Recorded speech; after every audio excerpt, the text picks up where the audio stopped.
हरे कृष्णा। मैंने आप सबसे कहा था कि मैं आपको एकादशी के बारे में अवश्य याद दिलाया करूंगी।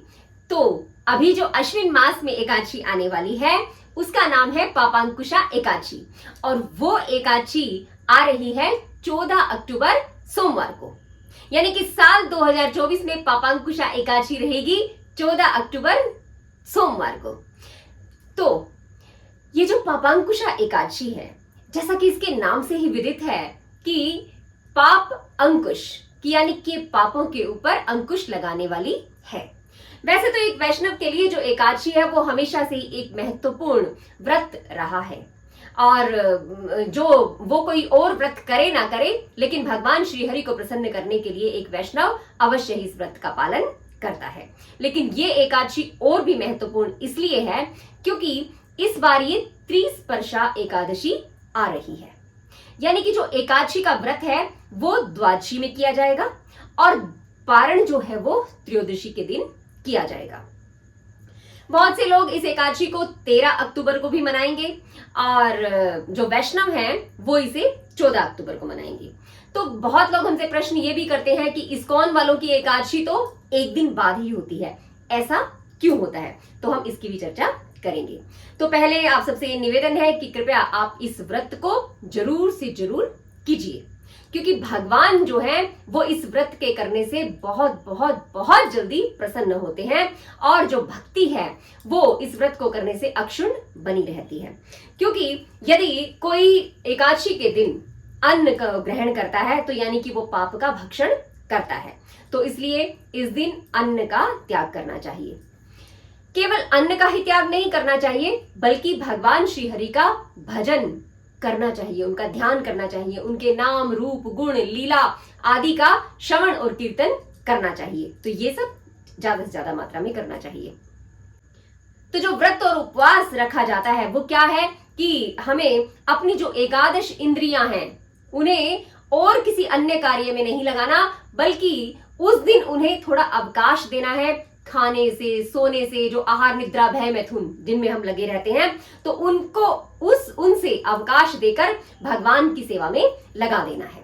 तो ये जो व्रत का महत्व है, ये उपवास का महत्व है। तो इस दिन हमें फलाहार का सेवन करना है। फलाहार के बारे में मैंने पिछले वीडियो में भी बताया था कि हमें क्या क्या चीजें लेनी है और क्या चीजें हमने नहीं लेनी है। तो इस दिन हमें ज्यादा से ज्यादा भगवान के नाम का श्रवण और कीर्तन करना है, नाम जप करना है। तो अब हम आते हैं इस विषय पर कि ये जो एकादशी है ये 13 अक्टूबर को न मनाकर 14 अक्टूबर को क्यों मनाई जा रही है, जबकि उस दिन तो द्वादशी है। तो हमारा जो वैदिक परंपरा के अनुसार, वैदिक कैलेंडर के अनुसार, जो दिन की शुरुआत है वो सूर्योदय से मानी जाती है। तो जब हम देखते हैं इस एकादशी का जो समय है तो वो किस समय से शुरू हो रही है, तो एकादशी तिथि शुरू होती है 13 अक्टूबर रविवार को 9:08 पर, और एकादशी की पूर्णाहुति होती है 14 अक्टूबर को 6:41 पर सुबह। तो इस प्रकार हम देखते हैं कि 9:08 पर जब एकादशी तिथि शुरू हुई तो सूर्योदय तो उससे पहले ही हो चुका था। तो यानी कि सूर्योदय के समय दशमी तिथि थी। तो इसलिए हम लोग इस एकादशी का पालन नहीं करते, तो हम दूसरे दिन की एकादशी का पालन करते हैं। तो जो एकादशी में द्वादशी होती है, और द्वादशी में जब त्रयोदशी मिल जाती है तो उसे त्रिस्पर्शा एकादशी कहा जाता है, और ये सामान्य एकादशी की अपेक्षा बहुत ज्यादा अनंत गुना फल प्रदान करने वाली होती है। तो इस प्रकार हम देखते हैं कि इस बार की जो एकादशी है वो द्वादशी को मनाई जाएगी, यानी कि 14 अक्टूबर 2024 को मनाई जाएगी, क्योंकि एकादशी तिथि का जो शुभारंभ है सूर्योदय से तभी माना जाएगा। ठीक है, तो आशा है कि मुझे ये विषय जो है वो आपको समझ में आ गया होगा। और फिर इसका जो पारण का समय रहेगा वो त्रयोदशी तिथि को रहेगा, और पारण का समय है 15 अक्टूबर मंगलवार 2024 को 6:29 सुबह, 6:29 से 10:18 के बीच में। तो ये पारण का समय रहेगा। तो हमें अधिक से अधिक संख्या में नाम जप करना है, व्रत का पालन करना है, भगवान का स्मरण बना रहे, इस प्रकार के कार्य हमें करने हैं।